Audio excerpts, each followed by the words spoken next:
in his congregation, amen, to all the mothers, all the doctors, all the ministers, all the pastors, and everybody that sits in their respectable places.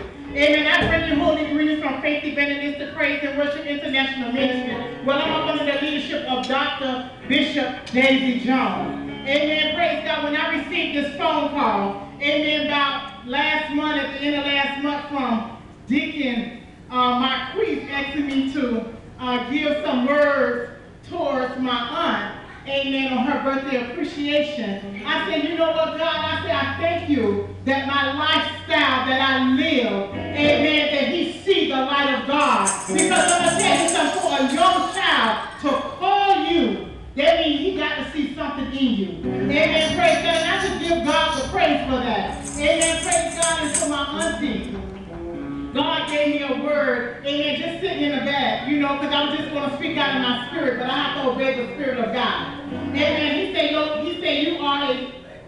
you are a generosity to others. Amen. You are a candle that loses nothing by lighting to another. Amen. Actually, what he's saying, amen, as long as you continue to give out, amen, your light would never go up, dim, would not never go out. Amen. You are a servant to others. You help them grow. You help them thrive. Amen. To the next level where they ought to be. Amen. I can just reminisce. Amen. As I was growing up. Amen. Praise God how you used to always push me. Amen. And encourage me. Amen. Praise God. And I thank God for that. Amen. Praise God. And also God was saying that you are a solve of problems. Amen. You prevent things, amen, from happening. Amen. If you see it, you will stop it. Amen. And praise God, that's what we need sometimes. We need someone to intercede. Amen. When we're going through, amen. We don't need no one to talk about us. Amen. Praise God. But we need somebody that can